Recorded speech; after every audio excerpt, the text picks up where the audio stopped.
রাসূলুল্লাহ সাল্লাল্লাহু আলাইহি ওয়াসাল্লামের একটি হাদিস, আনাস রাদিয়াল্লাহু আনহু থেকে বর্ণিত, তিনি বলেন, আল্লাহ নবী সাল্লাল্লাহু আলাইহি ওয়াসাল্লাম বলেছেন, যখন আমার উম্মত নেশাদার দ্রব্য পান করবে, গায়িকাদের নিয়ে নাচ গানে মত্ত হবে এবং বাদ্যযন্ত্র নিয়ে ব্যস্ত হবে, জেনে নাও অবশ্যই সেই সময় আমার উম্মত তিনটি ভয়াবহ বিপদের মধ্যে পড়বে। তিনটি ভয়াবহ বিপদ তাদের উপর নেমে আসবে। এক, বিভিন্ন এলাকায় ভূমিধস হবে, ভূমি ধসে যাবে। দুই, উপর থেকে অথবা কোন জাতির পক্ষ থেকে জুলুম চাপিয়ে দেওয়া হবে। তিন, অনেকের পাপের আকার এত দরুণ আকৃতি হবে যে তাদের আকৃতি বিকৃত করে দেওয়া হবে।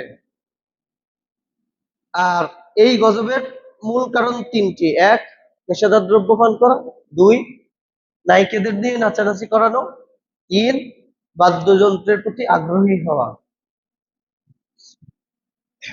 এই হাদিস থেকে আমরা বুঝতে পারি যে যদি যদি উম্মতে মুহাম্মাদি, যদি আল্লাহর বান্দারা, যদি শেষ জামানার মুসলিমেরা তিনটি জিনিস থেকে বেঁচে থাকতে পারে, তাহলে তাদের উপর ভয়াবহ বিপদ নেমে আসতো না। তার মধ্যে একটি হচ্ছে ভূমিধস। ভূমিধস আমরা দেখতে পাই যখন ভূমিকম্প হয়, তখন পৃথিবীর অনেক জায়গায় বড় বড় বিল্ডিং ভেঙে পড়তেছে, অনেক বড় বড় জায়গা থেকে বিল্ডিং মাটির তলে গেড়ে যাচ্ছে। বা এই যে ভূমিকম্পটা হচ্ছে, এটাকেও হাদিসের পরিভাষায় এক ধরনের ভূমিধস বলা চলে। তো যদি আমরা বাঁচতে পারতাম তিনটি জিনিস থেকে, তাহলে এই ভূমিধস থেকে বাঁচা যেত। এখন বর্তমান আমাদের ঢাকার অবস্থা এমন যে গবেষণা যারা করেন, গবেষকরা বলতেছে যে ঢাকাতে যদি 7 পয়েন্ট কত যেন দিছে, যে এর উপরে ভূমিকম্প হয়, তাহলে পুরো ঢাকা গেড়ে যাবে। মানে ঢাকা পানির উপর বসবাস ভেসে রয়েছে, ঢাকার নিচে মাটি নাই। তাদের গবেষণা অনুযায়ী বলতেছে যে যদি 7 পয়েন্ট কত যেন দিছে, 3 না কত যেন দিছে, যে এই পরিমাণ যদি ভূমিকম্প ঢাকা শহরের উপরে কয়েক সেকেন্ড বিদ্যমান থাকে, তাহলে পুরো ঢাকা শহর ধসে যাবে। তো আমরা এত ভয়াবহ জায়গায় অবস্থান করতেছি, যদিও এদিক দিয়ে আমাদের কোনো চিন্তাধারা নেই, যদিও এ নিয়ে আমাদের কোনো ভাবনা নেই, কিন্তু যারা গবেষক, তারা গবেষণা করে তারা যেটা পাইছে, যেটা বুঝছে, সেটা বলেছে। এটা নিয়ে বিভিন্ন পত্র পত্রিকায় লেখা হয়েছে, বিভিন্ন মিডিয়া চ্যানেলগুলো তারা নিউজ করেছে। এবার দ্বিতীয় নম্বর যদি দেখি, উপর থেকে মানে কোন জাতির পক্ষ থেকে জুলুম অত্যাচার চাপিয়ে দেওয়া হবে।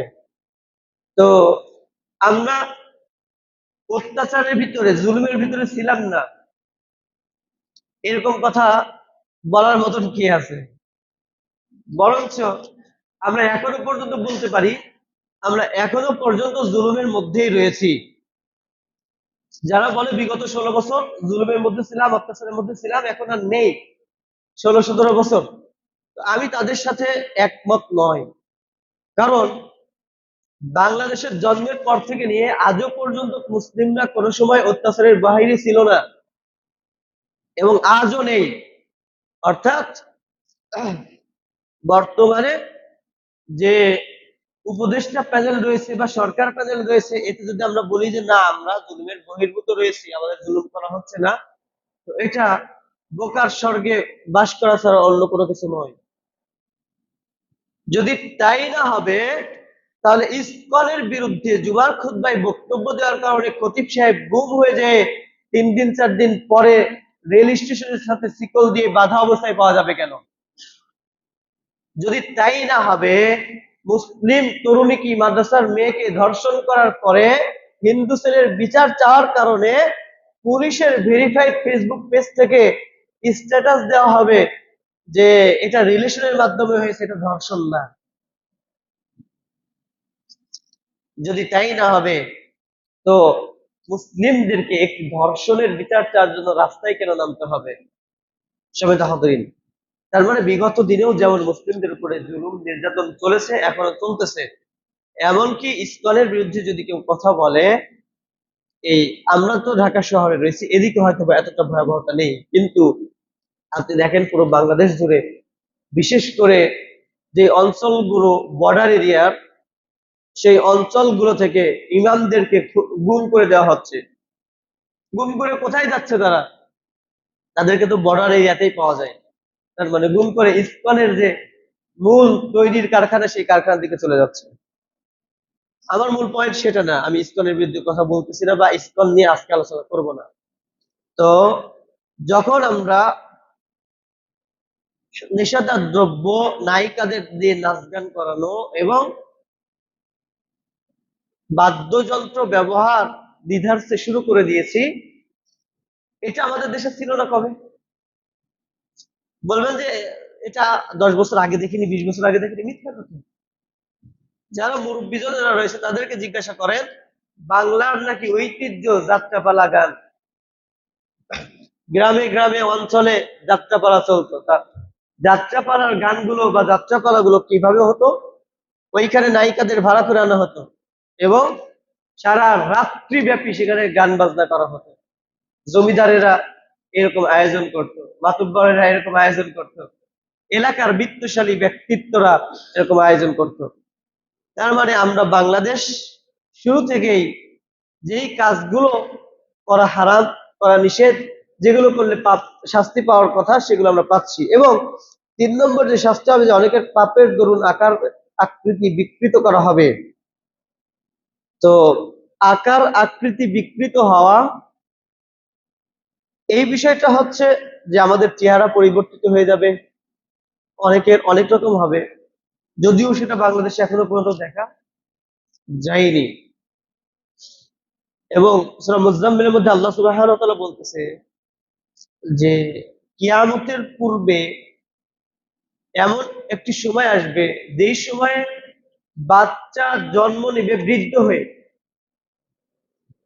কিছুদিন আগে ইন্ডিয়ার একটি নিউজে দেখা গিয়েছিল যে একটি বাচ্চা জন্ম নিয়েছে, তার মুখ ভর্তি দাড়ি এবং চুল পাকা, চেহারা দেখতে অনেক বয়স্ক বয়স্ক।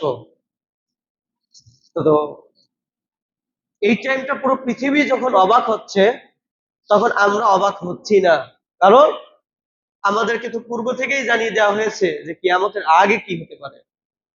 তো আমরা কিয়ামতের খুব নিকটবর্তী সময়ে অবস্থান করতেছি। এই সময়ে এসে আমাদের যেই 3টি পাপের কারণে আমাদের উপরে আল্লাহ সুবহানাহু ওয়া তাআলা ভয়াবহ শাস্তি চাপিয়ে দিবেন, সেই 3টি পাপ আমরা বিধ্বস্ত করছি এবং প্রত্যেক বাড়িতে হচ্ছে এবং আমরা অনায়াসেই করতেছি। এটা একটা উৎসবে পরিণত হয়েছে। নেশাদার দ্রব্য, এটাকে আমরা পাপ মনে করি না। নেশাদার দ্রব্য, মদ পান করা, যখন কোনো বাড়িতে বিয়ে অনুষ্ঠান হয়, চাচাতো ভাই, মামাতো ভাই, খালাতো ভাই, ফুফাতো ভাই সবাই একত্রিত হয়, তখন ছোটরা একটা গ্রুপ হয়, বড়রা আরেকটা গ্রুপ হয় এবং বড়দের গ্রুপ নেশাদার দ্রব্যের ভিতরে ডুবে থাকে। আবার ঢাকা শহর তো আরো একটু এক ধাপ এগিয়ে আছে, শুধু ভাই পর্যন্ত সীমাবদ্ধ থাকে না, বোনেরাও সাথে অংশগ্রহণ করে। তার মানে ঢাকা শহরে শুধু ছেলেরাই নেশা করে না, ঢাকা শহরের মেয়েরাও নেশার সাথে জড়িত। এই ঢাকা শহরের খালাতো বোন, মামাতো বোন, ফুফাতো বোন, আরো যে সমস্ত বোনেরা রয়েছে, ভাইয়েরা রয়েছে, ওরা নেশাকে পাপ মনে করে না। আর যদি কোনো অনুষ্ঠান বাড়ি হয়, বিয়ে বাড়ি হয়, খতনা বাড়ি অনুষ্ঠান হয়, আরো যে কোনো আয়োজন হয়, বিশেষ করে জন্মদিন, বিশেষ করে ম্যারিজ ডে, আরো কি কি ডে তারা পালন করে, এগুলো উৎসবের দিক তো পরের ব্যাপার। কিন্তু মূল কথা হচ্ছে, যখন এরকম কোনো উৎসব হয়, তখন তারা ভাই বোনেরা একত্রিত হয়ে কোনো এক ভাই দায়িত্ব নেয় যে অর্থশালী রয়েছে, যার অর্থ উপার্জন করার ব্যবস্থাপনা রয়েছে, সে নিজেই কিনে নিয়ে আসে এবং সবাই মিলে, যে একদম খায় না সে অল্প একটু টেস্ট করে। সবাই একসাথে বসে বসে নেশাদার দ্রব্য ভাগে ঝোগে মিলে খায়। সবাই হাতুড়িন। দ্বিতীয় নম্বরটা, নায়িকাদের ভাড়া করে নিয়ে আসা। যেই বাড়িতে বিয়ে হচ্ছে ওই বাড়িতে ড্যান্স ক্লাব থেকে ভাড়া করে নিয়ে আসা হয় না, এরকমটা ঢাকা শহরে খুব কমই হয়। এবং ঢাকা শহরের বর্তমান যারা রয়েছে তারা তো ম্যাক্সিমাম ব্যক্তিরাই টিকটকের নায়িকা হয়ে গিয়েছে। তারা তাদের দেহ দেখিয়ে টিকটকের ভিউ ব্যবসা করতেছে। এটা হচ্ছে ম্যাক্সিমাম, আমি সবার কথা বলতেছি না। এবং অনেক জায়গায় রয়েছে নায়িকাদের ভাড়া করে নিয়ে আসতে হয় না, শুধু বলতে হয় যে অমুক বাড়িতে বিয়ে রয়েছে, তারা অটোমেটিক্যালি চলে আসে। আর এমন একটি যুগে আমরা বসবাস করতেছি, যেই যুগে আগেকার মতন ওই সেলিব্রিটি মার্কা নায়িকাদের দরকার হতো না, যে এই বিশাল বড় নায়িকা এই সেই ইত্যাদি, এরকমটা না। এখন কোনো অভিনয় করেনি, কোনো সিনেমা করেনি, নাটক করেনি, কিছু করেনি, শুধু ফেসবুক, ইউটিউবে, টিকটকে ভিডিও আপলোড করে মডেল হয়ে যায়, নায়িকা হয়ে যায়, অভিনেত্রী হয়ে যায়। তো তার মানে হচ্ছে আমরা চাইলেও ইচ্ছাকৃত ভাবেও পারতেছি না কি করতে, নায়িকাদের ভাড়া করা থেকে বিরত থাকতে। দেখেন না আপনি, এটা তো একদম গ্রাম অঞ্চল বলা চলে, ঢাকা শহর হলে পরেও নিরিবিলি অঞ্চল, যে অঞ্চলে মানে ঢাকার মতো অশ্লীলতার ওইরকম ফিল পাওয়া যায় না। তো এই অঞ্চলগুলোতে আপনি দেখেন কোন অনুষ্ঠান যদি হয়, তো সেই অনুষ্ঠানের দিকে কি এরকমটা চলতেছে না? অহরহ চলতেছে। 3 নম্বর, যে বাদ্যযন্ত্রের প্রতি আগ্রহী হওয়া। বাদ্যযন্ত্রের প্রতি আগ্রহী নয় আমরা কারা? বাদ্যযন্ত্রের প্রতি আগ্রহী আমরা প্রত্যেকেই। বাচ্চার জন্য গাড়ি কিনতে গিয়েছি, ছোট্ট গাড়ি, সেই জায়গায়ও বেল দিলে পরে যাতে একটু বাজনা বাজে সেরকম গাড়িটা আমি খুঁজতেছি, মানে সুইচ দিলে পরে যাতে সুইচ চাপলে পরে একটু 2-3 রকমের বাজনা বাজে, বাচ্চারা একটু খুশি হয়, এরকমটা চয়েস করতেছি। বাচ্চাদের জন্য খেলনা কিনতেছি, পিস্তল, প্লাস্টিকের পিস্তল, সুইচ দিলে পরে গান বাজতেছে। আর পিস্তল চাপ দিলে পরে তো ডিস ডিস শব্দ হবে, ওটা না হয় গান বাজে কেন? এবং এই যে স্মার্টফোন ইউজ করি না, এই স্মার্টফোনের মধ্যে এখন ধরো কি কি অ্যাপস রয়েছে ভুলে গেলাম, সকালে একটা অ্যাপসের নাম দেখতেছিলাম, যে অ্যাপস গুলোতে আপনি খালি গলায় গান গাবেন, আপনার গানের সাথে তারা সুর মিলিয়ে দিবে, আপনার বিশুর গলাকে সুরওয়ালা বানিয়ে দেবে। বেসুরো গলায় আপনি গান গাইবেন, কিন্তু তারা আপনার গলাটাকে সুর বানিয়ে দিয়ে আপনাকে খুশি করে দিবে, আপনার মনটাকে আনন্দদায়ক করে দিবে। আবার তবলা, ভায়োলিন, গিটার ইত্যাদি ইত্যাদি অ্যাপসই পাওয়া যায়। ঢোল, যে অ্যাপস গুলো নেওয়ার পর আপনি চাপ দিলে পরে চাইলে পরে আপনি তবলা বাজাইতে পারবেন, গিটার বাজাইতে পারবেন, ভায়োলিন বাজাইতে পারবেন, হারমোনি বাজাইতে পারবেন। আর আমরা ম্যাক্সিমাম ব্যক্তিবর্গরা এটা থেকে বিরত থাকতে পারছি না। এরপরে রয়েছে হচ্ছে সবচেয়ে ভালো যে জিনিসটা, ইউটিউব এবং ফেসবুক। আমরা বাংলাদেশে 18 কোটি মানুষের প্রায় 25 থেকে 26 কোটি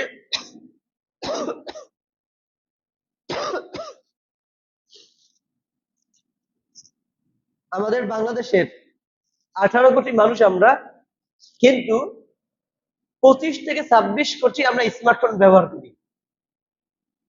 মানে আমরা যে জনসংখ্যা রয়েছে, আমাদের টোটাল যে জনসংখ্যা রয়েছে, এই 18 কোটির মধ্যে কি বাচ্চা নেই, বৃদ্ধ নেই?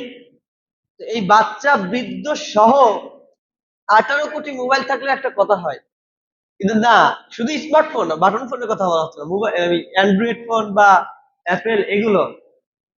18 কোটি মানুষের ভিতরে 25 কোটি মানুষ যখন মোবাইল ব্যবহার করতেছে, কেন ব্যবহার করতেছে, কি কারণে ব্যবহার করতেছে? Facebooking, YouTubing. ওই যে কিছুক্ষণ আগে বললাম, যারা মডেল হচ্ছে, অভিনেতা অভিনেত্রী হওয়ার জন্য চেষ্টা করতেছে, তাদের একটা মোবাইল হাতে থাকে, একটা মোবাইল তাদের যারা অ্যাসিস্ট্যান্ট রয়েছে তাদের কাছে ধরানো থাকে, অলওয়েজ ভিডিও চলতে আছে, যা কিছু করতেছে। তাই দেখবেন এখন সোশ্যাল মিডিয়াতে মানে ফেসবুক বা ইউটিউবে কিছুক্ষণ পর পর দুর্ঘটনার ভিডিও ভাইরাল হচ্ছে, কিছুক্ষণ পর পর একটা এমন অদ্ভুত ব্যাপার যেগুলো মানুষ অবাক দৃষ্টিতে দেখছে, এইগুলো ভিডিও করতে পারছে, এত তাড়াতাড়ি কেমনে ভিডিও করলো, মানে অবাক হয়ে যাচ্ছে, বিস্ময়কর। কিন্তু বাস্তবতা হচ্ছে যে আমরা ওই বাদ্যযন্ত্রের প্রতি আকর্ষিত হচ্ছি। আর যেই সমস্ত ভিডিওগুলো দেখতেছি আমরা, হয়তো একটা অ্যাক্সিডেন্টের ভিডিও দিচ্ছে, অ্যাক্সিডেন্টের ভিডিওতে কি দিচ্ছে, সাউন্ড কি দিচ্ছে, শব্দ কি দিচ্ছে, ভয়েস কি দিচ্ছে, যে আজকে অমুক জায়গায় বিশাল বড় একটা অ্যাক্সিডেন্ট হলো তাই দিচ্ছে না, তার একটা স্যাড টোন লাগাই দিচ্ছে, যে টোনটা শুনলে পরে আমাদের ভিতরটা একটু ইমোশনাল হয়ে পড়তেছে, যে আহারে কত কষ্টদায়ক, কত কষ্টের সময় তাহলে। তিনটি ভয়াবহ পাপের কারণে তিনটি ভয়াবহ শাস্তি নেমে আসে। পাপ তিনটি হচ্ছে নেশাদার দ্রব্য, নায়িকাদের ভাড়া করে নিয়ে আসা, বাদ্যযন্ত্রের প্রতি উৎসাহী হওয়া।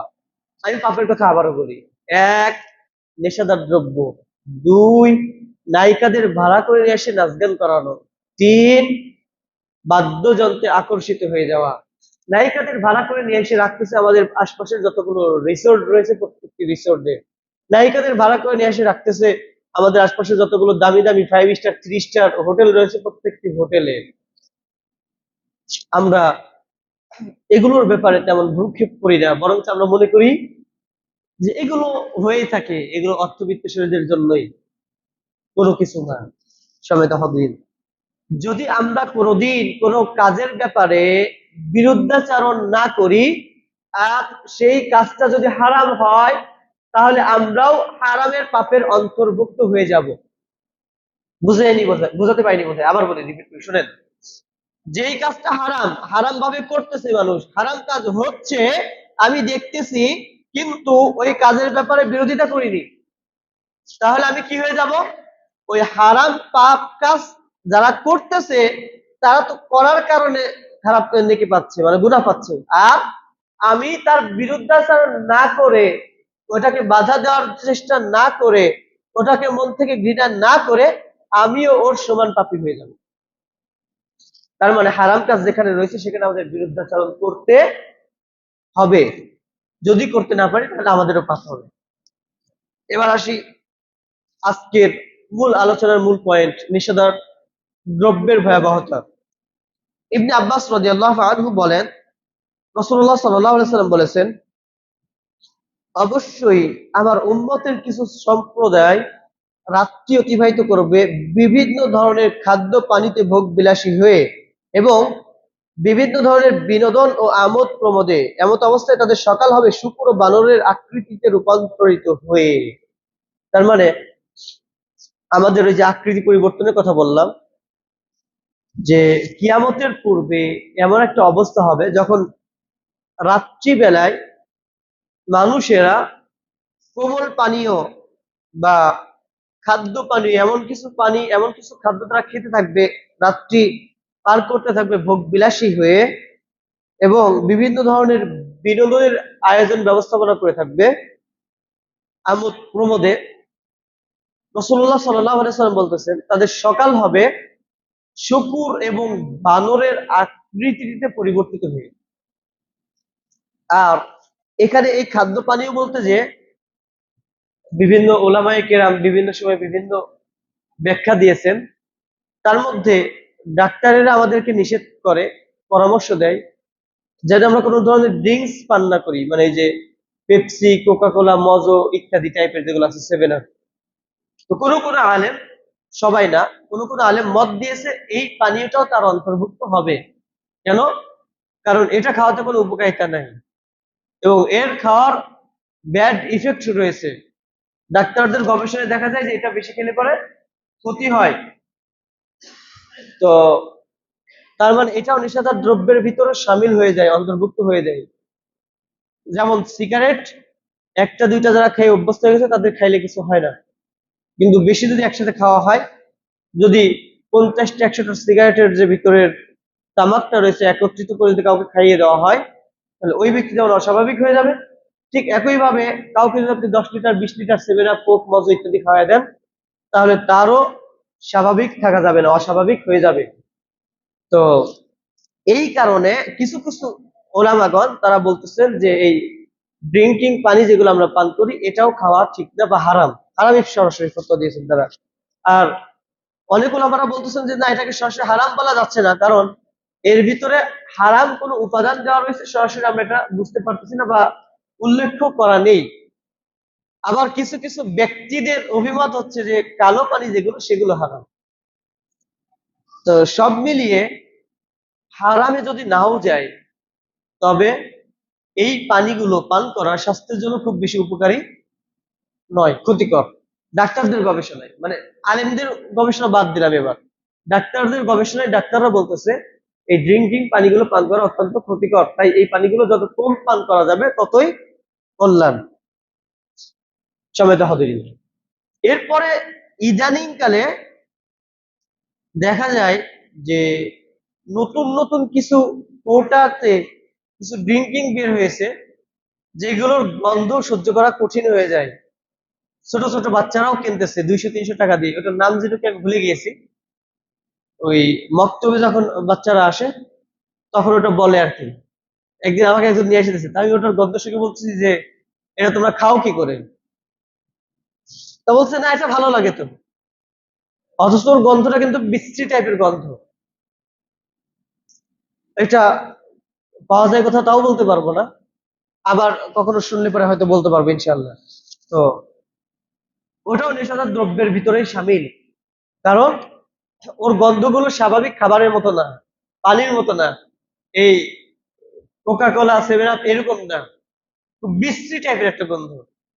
এবং যারা ছিল মক্তবের তাদের অনেকে এটা সহ্য করতে পারতেছিল না, ওই 2-3 জন বাদে। তো আমাদের অবস্থান এমন জায়গায় নেশাদার দ্রব্য আমরা চাইলেও বাদ দিতে পারি না। আর আগেকার যুগে নেশাদার দ্রব্য পান করার জন্য সিস্টেম থাকতে হচ্ছে, মদ বলতে ওই যে যেগুলো তারি টাইপের পানি টাইপের ইত্যাদি এগুলো। কিন্তু এখন তো নেশাদার দ্রব্য পান করার জন্য ওই মদ নিয়ে ঘুরতে হয় না, বোতল নিয়ে ঘুরতে হয় না, পকেটে একটা ট্যাবলেট রেখে দিলেই হয়ে যাচ্ছে। একটা ইনজেকশন নিচ্ছে, তার ভিতরে তার নেশা ঢুকাই দেওয়া হচ্ছে।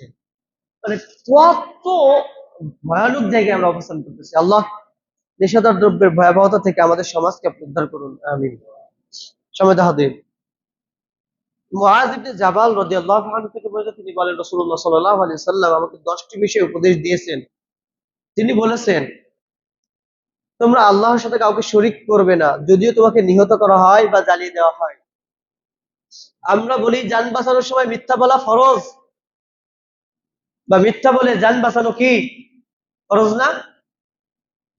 আর এখানে আল্লাহ রাসূল সাল্লাল্লাহু আলাইহি সাল্লাম বলতেছেন, আল্লাহর সাথে কাউকেও শরীক করবে না, যদিও তোমাকে কি করা হয়, হত্যা করা হয় বা জ্বালিয়ে দেওয়া হয়।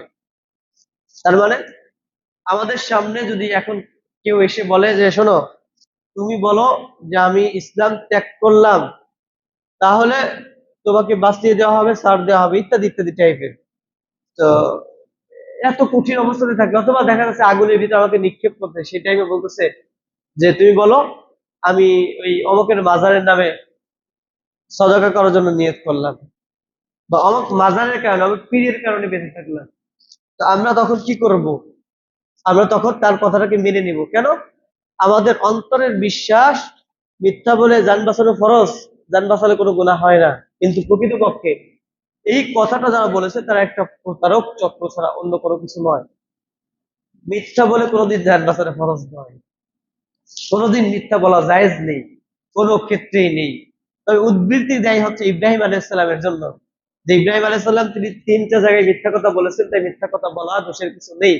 সবাই তাহলে এ কথার কোনো যুক্তি ভিত্তি ইসলামে নেই। সুতরাং যদি আমাদেরকে জ্বালিয়েও দেওয়া হয়, যদি আমাদেরকে হত্যাও করা হয়, তবুও যেন আমরা কোনোদিন আল্লাহর সাথে কাউকে শরীক না করি, অংশীদারিত্ব না করি। আল্লাহ আমাদেরকে সে তৌফিক দান করুন, আমিন। 2, পিতামাতার অবাধ্য হবে না, যদি তারা তোমার পরিবার প্রয়োজন এবং তোমার মাল বাচ্চা ছেড়ে যেতে বলেন, তবুও না। মানে পিতামাতা যদি আপনাকে আপনার পরিবার থেকে আলাদা করে দেয়, আপনার সম্পদ থেকে বঞ্চিত করে দেয়, আপনার মাল যা উপার্জন করেছেন, আপনার নামে যে জায়গা জমি রয়েছে, অর্থ সম্পদ রয়েছে, সব কিছু যদি পিতামাতা আত্মসাৎ করে নেয়, নিয়েও নেয়, তবুও কি করবেন না? পিতামাতার অবাধ্য হবেন না। আই সুবহানাল্লাহ, এইবার তো হয়েছে কাজ। আমরা তো পিতামাতাকে এত পরিমাণ ভালোবাসি যে যে পিতার পেনশনের টাকা যদি ছোট ভাইকে দেয়, তো বড় ভাই আমি বাড়ি থেকেই বের করে দিই। আর যদি বড় ভাইকে দেয়, ছোট ভাইয়ের তো মায়ের সাথে কোনো সম্পর্কই নাই। শুধু পিতার পেনশনের টাকা, আমার টাকা না, মানে টাকা আমার বাপের। মা তার মতো যদি খরচও করে ফেলে, যদি দুই ভাইয়ের কোনো ভাইকেও না দেয়, যদি নিজের মতো খরচও করে ফেলে, তো দুই ভাইয়ের আর কোনো খোঁজ খবর থাকে না তখন। ওটাই অস্থিরতা। লা হাওলা ওয়ালা কুওয়াতা ইল্লা বিল্লাহ। অনুরূপ ভাবে যদি মা কোনো সময় আমার ছেলেদেরকে না দিয়ে আমার বোনের ছেলে মেয়েদেরকে দেয়, তখনও তো অবস্থা একবারে ভয়াবহ হয়ে যায়। কি ডেঞ্জারাস অবস্থা। সমাদা হদরিন, পিতামাতার অবাধ্য হওয়া যাবে না।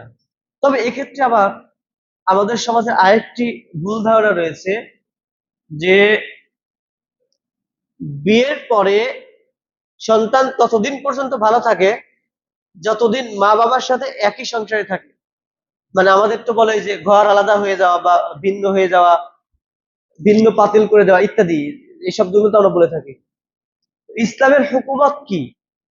ইসলামের হুকুমত যে সাব্বুন, যদি কোনো যুবক বিয়ে করতে চায়, সেই যুবকের প্রথম শর্ত হচ্ছে কি, যে যেন সে স্বাবলম্বী হয়। স্বাবলম্বী অর্থের দিক দিয়েও এবং দৈহিক অবস্থার দিক দিয়েও। তো যদি সে স্বাবলম্বী হয়, এই কথার মানে মিন্স করে যে বিয়ে করার পরে বউকে আলাদাভাবে রাখতে পারবে, আলাদাভাবে চালাইতে পারবে, এরকমটা হওয়া লাগবে। এটা হচ্ছে স্বাবলম্বী হওয়ার উপঢৌকন। যদি কেউ না পারে, তাহলে তার বিয়ে করার দরকার নেই। এটা হচ্ছে হাদিসের পরিভাষা অনুযায়ী। আর মাতার খরচ বহন করা, পিতার খরচ বহন করা, এটা হচ্ছে তার উপরে গুরু দায়িত্ব। তার মানে পিতামাতা তাদের উপরে সম্মানিত জন, তাদের অবাধ্য হওয়া যাবে না যতক্ষণ তারা আল্লাহর হুকুমতের বাহিরে কোনো কিছু না বলে। আবু হুরায়রা রাদিয়াল্লাহু আনহু, তিনি এমন একজন সাহাবী, যেই সাহাবী সবচেয়ে বেশি হাদিস বর্ণনা করেছেন। কিভাবে করেছেন? তিনি সর্বদা রাসূলুল্লাহ সাল্লাল্লাহু আলাইহি ওয়াসাল্লামের নিকটবর্তী থাকতেন। কেন থাকতেন? কারণ আবু হুরায়রা বাড়িতে গেলে পরে তার মা তাকে নির্যাতন করত, বাড়ি থেকে বের হতে দিত না, মুহাম্মদ রাসূলুল্লাহ সাল্লাল্লাহু আলাইহি ওয়াসাল্লামের কাছে যেতে দিতে চাইতো না। সাহাবী অতিষ্ঠ হয়ে রাসূলুল্লাহ সাল্লাল্লাহু আলাইহি ওয়াসাল্লামের কাছে বলতেছেন, ইয়া রাসূলুল্লাহ, আপনি আমাকে অনুমতি দিন, আমি আমার মাকে হত্যা করতে চাই। আল্লাহু আকবার। বুঝেননি বোধহয়? মানে আবু হুরায়রা এসে রাসূলুল্লাহ সাল্লাল্লাহু আলাইহি ওয়াসাল্লামের কাছে বসে থাকে, হাদিস শিখে, সেটা প্রচার করে, প্রমোট করে, বলে। এর কারণে আবু হুরায়রার মা তাকে বাড়িতে নির্যাতন করে, জুলুম করে। তো আবু হুরায়রা রাসূলের কাছে সে, মানে তার কষ্ট সহ্য করতে না পেরে দীর্ঘদিন নির্যাতিত হওয়ার পরে রাসূলের কাছে এসে বলছে, ইয়া রাসূলুল্লাহ, আপনি আমাকে অনুমতি দিন, আমি আমার মাকে হত্যা করে ফেলি। রাসূলের কাছে অনুমতি কেন চাচ্ছে? রাসূল যদি অনুমতি দেয় আর সে যদি হত্যা করে, তাহলে তার পাপ থাকবে না, তাই অনুমতি দিচ্ছে। তখন রাসূলুল্লাহ সাল্লাল্লাহু আলাইহি ওয়াসাল্লাম তার মায়ের জন্য দোয়া করলেন যে আল্লাহ তোমার মাকে হিদায়াত দান করুন। আবু হুরায়রা রাদিয়াল্লাহু আনহু ওই সময় আর রাসূলুল্লাহ সাল্লাল্লাহু আলাইহি ওয়াসাল্লামের মজলিসে বসেছিলেন না, এবং ওইখান থেকে হেঁটে হেঁটে বাড়িতে যাননি। বর্ণনা পাওয়া যায় আবু হুরায়রা দৌড়ায় বাড়িতে গেছে। কেন? কারণ রাসূল দোয়া করেছেন, আর রাসূলের দোয়া কবুল হয়। দৌড়ায় বাড়িতে যায়, গেটে নক দিচ্ছে, দরজায় নক দিচ্ছে, এবং ভিতর থেকে তার মায়ের কণ্ঠস্বর, নিচু কণ্ঠস্বর এবং ভদ্র কণ্ঠস্বর। মানে অন্য টাইমে এসে নক দিলে পরে যেমন ডাকান্বিত কণ্ঠে দরজায় ডাক দেয় বা খুলতে আসে, সে অবস্থা থাকে। কিন্তু যখন এখন এসে ডাক দিচ্ছে, তখন তার মায়ের কণ্ঠস্বর নিচু হয়ে গেছে। পরবর্তীতে সে ইসলাম গ্রহণ করে। সময় তো হবে। তার মানে মায়ের নির্যাতনটাও সহ্য করাটাও সন্তানদের জন্য কখনো কখনো দায়িত্ব হয়ে যায়, যদিও সে অকারণে, বিনা কারণে নির্যাতন করে বা জুলুম করে। আমাদের তো জুলুম করতে হয় না, নির্যাতন করতে হয় না। আমরা মাঝে মধ্যে এরকম ক্ষুব্ধ হয়ে যাই যে আমার অনেক অর্থ সম্পদ রয়েছে জন্য আমার মা কি করেছে, আমার ছোট ভাইকে, আমাদের বাড়ির অল্প একটু জায়গা ছোট ভাইকে একটু বেশি দিয়ে দিয়েছে বা পুরোটাই দিয়ে দিয়েছে। তখন আমি অর্থবিত্তশালী, আমি এত ছোট লোক হয়ে যাই যে আমি আমার মাকে কোনোদিন মেনে নিতে পারি না, বাপকে কোনোদিন মেনে নিতে পারি না। বলি ওই মায়ের সাথে আমার কোনো সম্পর্ক নেই, সম্পর্ক সেট করে দিলাম, ও মা হতে পারে না। ও এক ছেলেকে মানে কি কি বলে যে এক ছেলেকে পুরোটা দিয়ে দেয়, আরেক ছেলেকে দেখে না, আমাকে কোনোদিন ছেলে হিসেবে দেখতেই পারেনি। সম্মানিত হাজিরিন, এইরকম অবস্থান যদি আমাদের কারোর মধ্যে থেকে থাকে, তাহলে এই অবস্থাটা পরিবর্তিত করতে হবে। কারণ মা এবং বাবা যে বেঁচে থাকা অবস্থায় যদি সন্তানকে কাউকে অর্থ সম্পদ দিয়ে যায়, তাহলে ওই সম্পদের জন্য মা এবং বাবা দায়ী থাকবে না, দায়বদ্ধ থাকবে না, কারণ ওই সম্পদের মালিক কে? মা এবং বাবা। এক। দ্বিতীয় নম্বর হচ্ছে, মা এবং বাবা বেঁচে থাকা অবস্থায় যদি আপনি মা এবং বাবার সম্পদ ভাগ করে নিতে চান, তাহলে আপনারা জুলুম করেছেন, অন্যায় করেছেন। কেননা মিরাসের বন্টনের হুকুম হচ্ছে বাবা মারা যাওয়ার পর, মা মারা যাওয়ার পর, মানে তাদের সম্পদের মালিক তারা জীবিত থাকা অবস্থায় আপনি হতে পারেন না। আজ ঢাকা শহরে দেখা যায় অনেক মা এবং বাবা তাদের সন্তানদেরকে জায়গা জমি লিখে দেওয়ার পরে তাদেরকে বাড়ি থেকে বের করে দেয়। দেখেন না আপনারা? আজ অনেক জায়গায় দেখা যায় যে বিশাল বড় বড় ফ্ল্যাট, বাড়ি ছেলেদেরকে লিখে দিয়েছে, ছেলেরা লিখে দেওয়ার পরে মাকে বৃদ্ধাশ্রমে রেখে আসে। আল্লাহুল মুস্তাআন। সম্মানিত হাজিরিন, যেটা বলতেছিলাম, অবশ্য এই বৃদ্ধ বয়সে এসে মাদেরকে লালন পালন করা, বাবাদেরকে দেখাশোনা করা একটু কষ্টকর ব্যাপার হয়ে যায়। যে মা অসুস্থ, বিছানা পড়ে প্রস্রাব পায়খানা করে ফেলে,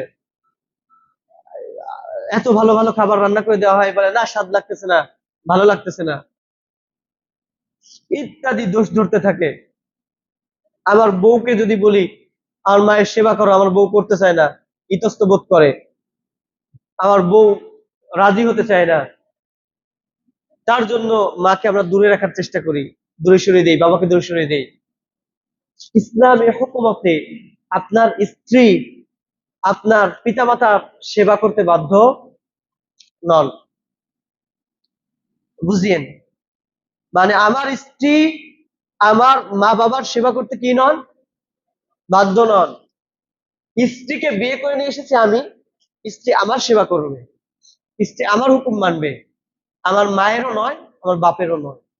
তবে যদি সে করে, তাহলে সে অনেক নেকি অর্জন করতে পারবে, অনেক সম্মানিত কাজ করবে, ভালো কাজ করবে, গুণের কাজ করবে। কিন্তু তাকে বাধ্য করতে আমরা কি করতে পারি না? পারি না, জুলুম করতে পারি না। তাকে বাধ্য করা মানে কি করা? জুলুম করা। তার মানে আমার মা বাবা অসুস্থ, আমার মা বাবা বিছানা পড়ে প্রসাব করতেছে, পায়খানা করতেছে, এটা পরিষ্কার করবে কে? দায়িত্ব কার? আমার। মানে আমি আমার মায়ের বিছানা পরিষ্কার করবো, আমি আমার মায়ের কাপড় পরিবর্তন করে দেবো, আমি আমার মাকে গোসল করাবো, আমি আমার মাকে খাওয়াবো, আমি আমার মাকে কোথাও নিয়ে যাওয়া লাগলে নিয়ে যাব, এগুলো দায়িত্ব আমার। কিন্তু স্ত্রী যেহেতু আমার অর্ধেক, অর্ধাঙ্গিনী, তাই স্ত্রীকে দিয়ে আমি করাতে পারি, বলতে পারি, যদি স্ত্রীর আপত্তি না থাকে, সমস্যা না থাকে। আর যদি স্ত্রী সমস্যা বোধ করে, তাহলে স্ত্রীকে না দিয়ে যেভাবে করলে পারে করানো যায়। এখন তো আমরা কাজের বুয়া রেখে করানোর ব্যবস্থা করতে পারি, আরো অন্যান্য যে সিস্টেম গুলো রয়েছে, এইভাবে করে একটা ব্যবস্থাপনা করে করতে হবে। তবে স্ত্রীর উপর প্রেশার ক্রিয়েট করা যাবে না। এটা হচ্ছে ইসলামী হুকুমত, ইসলামী আইন অনুযায়ী।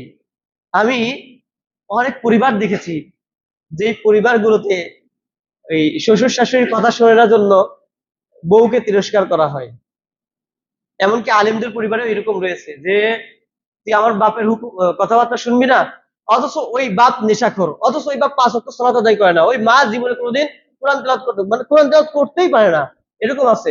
মানে ছেলে কোনো ক্রমে হাফেজ হয়ে গেছে, আলেম হয়ে গেছে, কিন্তু মা বাপ মূর্খ, তো একটা লিমিট থাকে, মূর্খতার লিমিট ক্রস করেও তার চেয়ে উচ্চ লেভেলে চলে গিয়েছে। তো যেই বাপ মা মূর্খতার লিমিট ক্রস করে ফেলেছে, সেই বাপ মায়ের কথা কিভাবে বউ শুনবে বলেন? এক।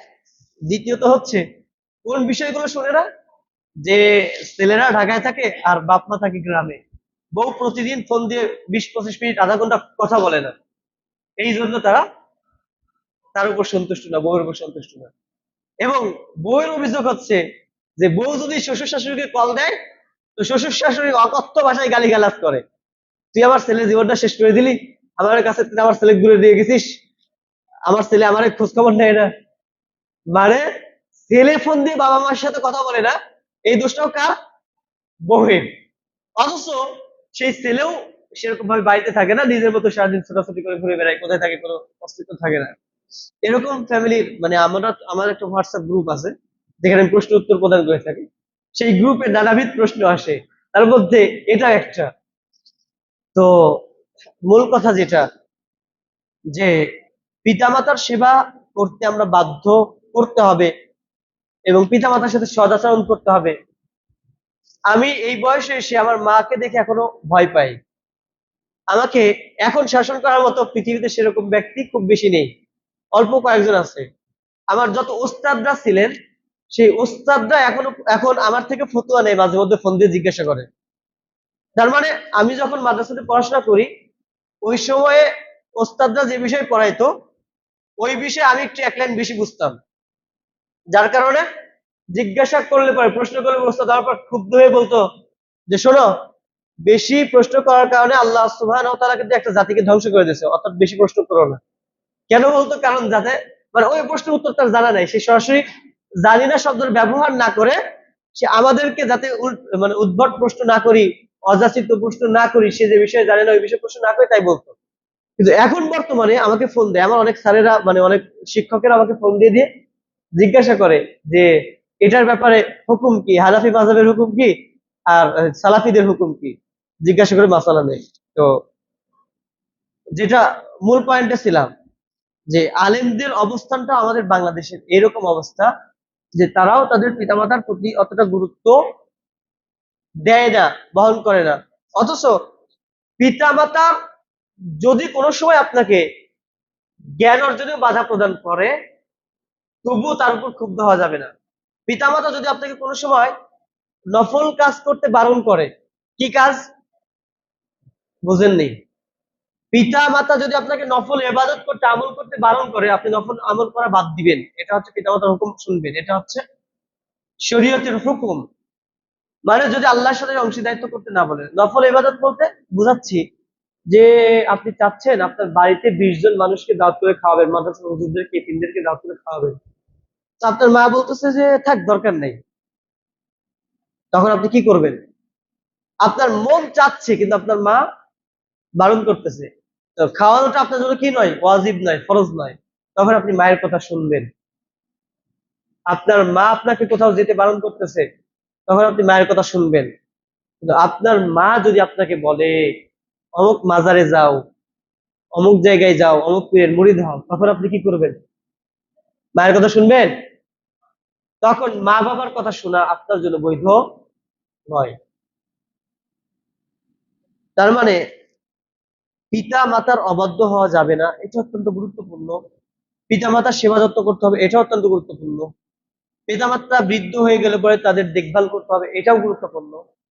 পিতা মাতা যদি আপনাকে কোনো অর্থ সম্পদ নাও দেয়, যদি সব অর্থ সম্পদ আপনার ভাইকে দিয়ে দেয়, তবুও তাকে দেখতে হবে, তবুও তার যত্ন নিতে হবে, তবুও তার সেবা করতে হবে, এটা আপনার দায়িত্ব। আর যদি পিতামাতা আপনার উপরে কখনো জুলুম করে, সেটাকে আপনাকে ধৈর্য ধারণ করতে হবে, এটা আপনার দায়িত্ব। আমাদের তো এমনও ছেলেপিলে রয়েছে যে মা এবং বাবার দ্বন্দ্ব লেগেছে, ঝগড়া লেগেছে, ছেলে যায় পিতারে তুলে আছাড় দিতেছে, ছেলে পিতার গায়ে হাত তুলতেছে, মারতেছে, এমনও আছে। লা হাওলা ওয়ালা কুওয়াতা ইল্লা বিল্লাহ। বাহিরের কথা বলতেছি না, এখানে বসা অবস্থা রয়েছে, এমনও আছে। তো তার মানে আমাদেরকে পিতামাতার বাধ্যবাধকতা হতে হবে, অন্যায় প্রশ্রয় দেওয়া যাবে না। মায়ের কথায় বাবার গায়ে হাত তুলবেন, বাবার কথায় মায়ের গায়ে হাত তুলবেন, এই দায়িত্ব, এই জিম্মা দায়িত্ব আপনাকে কে দিল? মা বাবার দ্বন্দ্ব লাগতেই পারে। আপনি বিবাহ করছেন, আপনার বউয়ের সাথে আপনার দ্বন্দ্ব লাগতেই পারে, ঝগড়া লাগতেই পারে, লাগবেই, স্বাভাবিক, অস্বাভাবিক না। পৃথিবীর যত দামি ব্যক্তিত্ব রয়েছে, এমন কোন ব্যক্তিত্ব নেই যাদের ঝগড়া বিবাদ লাগেনি। দেখেন না, কিছুদিন আগে বিচ্ছেদ হলো পৃথিবীর সবচেয়ে ধনী ব্যক্তি, ওই যে কি যেন নাম, বিল গেটস, সে এবং তার স্ত্রী, স্ত্রী তার অফিসের স্টাফ ছিল, তার সৌন্দর্য দেখে, তার ব্যবহার দেখে ভালো লেগে তারা বিবাহে আবদ্ধ হয়। পরবর্তীতে কোটি কোটি টাকা, তাদের কত কোটি টাকা তারা নিজেরাও জানে না, এই এত অর্থ সম্পদ থাকার পরেও তাদের সম্পর্ক বিচ্ছেদ হয়ে গেছে। তার মানে অর্থ সম্পদের কারণে পৃথিবীর সুখ শান্তি কিনা যায় না, অর্থ সম্পদের কারণে স্বামী স্ত্রীর সম্পর্ক টিকে থাকে না। তার মানে অর্থ সম্পদের কারণে পৃথিবীর মহাব্বত টিকে থাকে না। এটা হচ্ছে তার বাস্তব প্রমাণ, এক্সাম্পল, উদাহরণ। তো যেটা মূল কথা বলতেছিলাম, স্বামী স্ত্রীর মধ্যে দ্বন্দ্ব লাগতেই পারে, লাগবেই। স্বামী স্ত্রীর গায়ে হাত তুলতেই পারে, তুলবে। স্ত্রী স্বামীর গায়ে হাত তুলতে পারে না। তবে স্বামী যদি এত নিকৃষ্ট হয়, এত ডেঞ্জারাস হয়, জুলুমকারী হয়, আর যদি স্ত্রী স্বামীর গায়ে হাত তুলেও ফেলে, তো সেই ব্যাপারে আপনি সন্তান তো মা বাবার গায়ে হাত তুলতে পারেন? পারেন? কোনোদিন পারেন না। সুতরাং মা বাবা যদি তারা নিজেরা মারামারি করে, তো চেষ্টা করবেন থামিয়ে দেওয়ার জন্য, দুজনকে আলাদা করে দেওয়ার জন্য, যাতে করে দ্বন্দ্বটা সামনের দিকে না আগায়। কিন্তু ভুল ক্রমেও তাদের সাথে বেয়াদবি করে দিবেন না। আল্লাহ রাব্বুল আলামিন আমাদেরকে তৌফিক দান করুন, আমিন। আখির দাওয়ানা আলহামদুলিল্লাহি রাব্বিল আলামিন।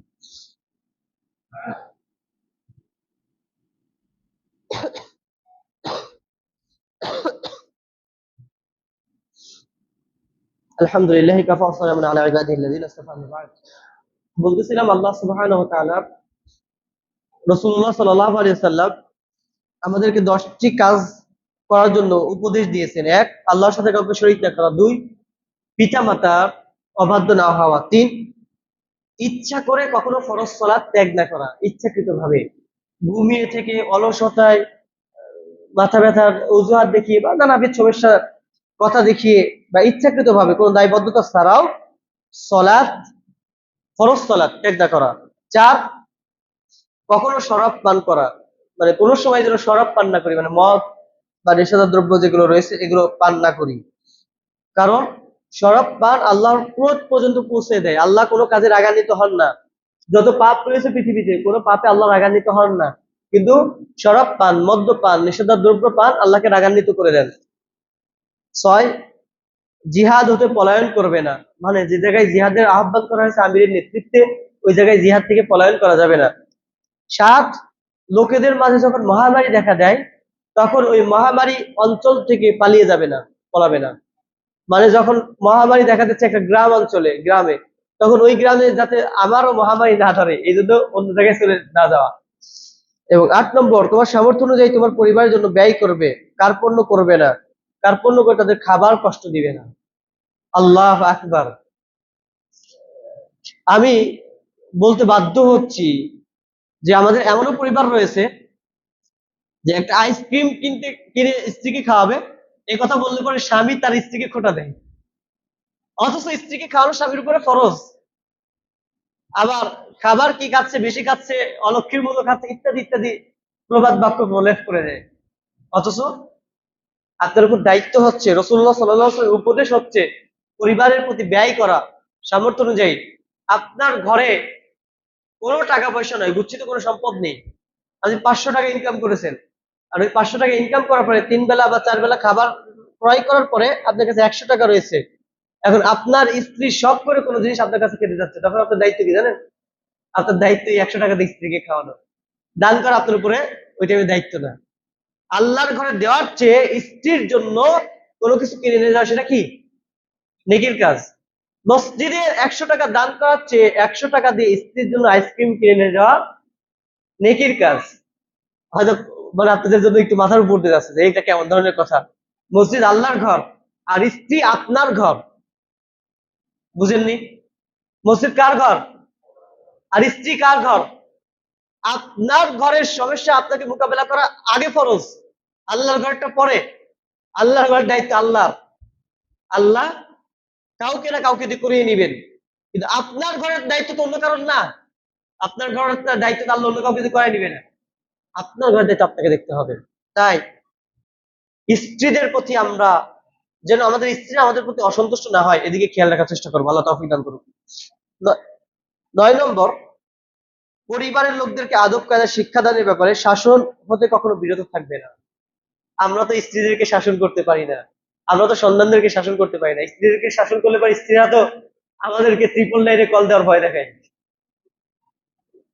দেখায় না যে তুই আমার গায়ে হাত তুললে আমি 999 কল দেবো। লা হাওলা ওয়ালা কুওয়াতা ইল্লা বিল্লাহ।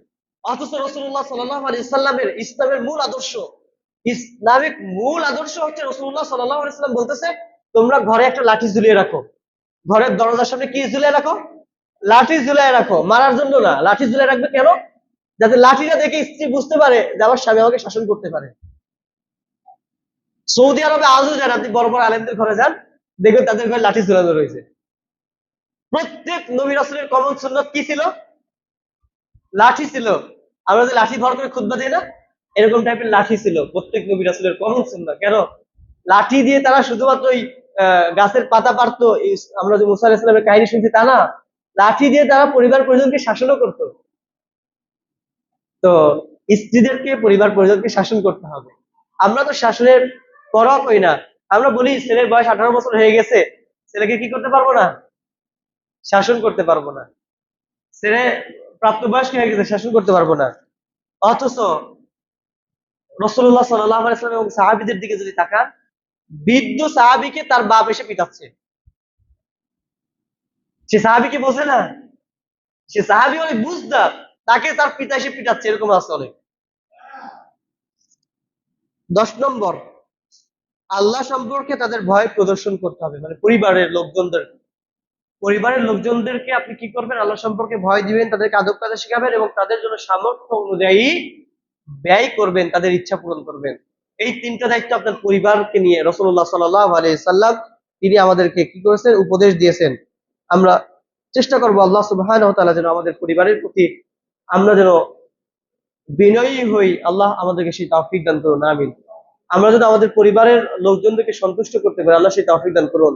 এবং আমরা দোয়া করি আল্লাহ যেন আমাদের পরিবার পরিজনের যারা রয়েছে, স্ত্রী সন্তান সন্তানাদি, তারা যেন অল্পতেই সন্তুষ্ট হয়। আল্লাহ তাদের মন মানসিকতা এরকম তৌফিক দান করে দিক, আমিন। মানে এতক্ষণ তো বললাম স্ত্রীদের ব্যাপারে, এমন অনেক স্ত্রী রয়েছে যাদেরকে 10 ভরি স্বর্ণ দিলে পরেও বলে যে আমার সে অমকের বেশি রয়েছে, তুমি আমাকে ওইটা দিতে পারলে না। স্ত্রীদের কেউ কি হওয়া যাবে না? অসন্তুষ্ট হওয়া যাবে না। আপনার স্বামীর যতটুকু সামর্থ্য রয়েছে অতটুকু সামর্থ্য অনুযায়ী খুশি থাকতে হবে। আল্লাহ আমাদেরকে বোঝার তৌফিক দান করুন, আমিন। আমরা আগামী জুমা থেকে ইনশাআল্লাহ জুমার সালাত আদায় করব 1টা 15 মিনিটে। 1টা 15 মিনিটে জুমার সালাত আদায় করবো। কেন? কারণ এখন টাইম অনেক পিছিয়ে যাচ্ছে, কিছুক্ষণ পরে আসরের সময় হয়ে যাচ্ছে, অক্ত শুরু হয়ে যাচ্ছে। আর আমি থাকলে পরে হয়তো বা 5 মিনিট এদিক সেদিক হতে পারে, একটু টাইম বেড়ে যেতে পারে। কিন্তু অন্য খতিব থাকলে পরে তো টাইম বাড়বে না, 1টা 15 যাওয়া শুরু হবে। তাই সবাই চেষ্টা করবেন 1টা 15 মধ্যেই মসজিদে চলে আসার। আজানের টাইম আগাবে না। মানে 12টা 45-এ যে আজান হচ্ছে, 12টা 45-এ আজান হবে, 12টা 45-এই খুতবা শুরু হবে, 1টা 15-তেই শেষ হবে, মানে আধা ঘন্টা। আপনাদেরকে আর কষ্ট দিব না, আপনারা কষ্ট পান, আপনারা ওয়াজ শুনতে বিরক্ত হন। এত ওয়াজ করে আমি কি করবো বলেন? শুধু শুধু দাঁড়িয়ে এখানে গলা ভাঙে গলা ব্যথা করে আমার কি লাভ? আপনারা দরকার নাই তো, আমার তো আরো সুবিধা। আমি যত কম বলতে পারবো, যত অল্প টাইম আমি ছাড়তে পারবো, তত আমার কল্যাণ না, আমার তো ভালো। গলা ব্যথা হবে না, সময় বেঁচে যাবে, অন্য কাজে টাইম দিতে পারবো, ইত্যাদি ইত্যাদি। গবেষণা অত বেশি করতে হবে না। 30 মিনিট টাইম পার করতে তো আমার কয়েকটা হাদিস পড়লে পরেই হয়ে যাচ্ছে। আর 45 মিনিট হলে পরে 1 ঘন্টা তো আরো বেশি লাগে। সুতরাং আগামী জুমা থেকে 1টা 15-তে আমাদের জামাত শুরু হবে ইনশাআল্লাহুল আজিজ। সবাই আগে আগে আসার চেষ্টা করবেন, আল্লাহ তৌফিক দান করুন। আর সালাতের পর সবাই একটু বসবেন, মাহফিল নিয়ে আজকে একটু কথা বলবো ইনশাআল্লাহ।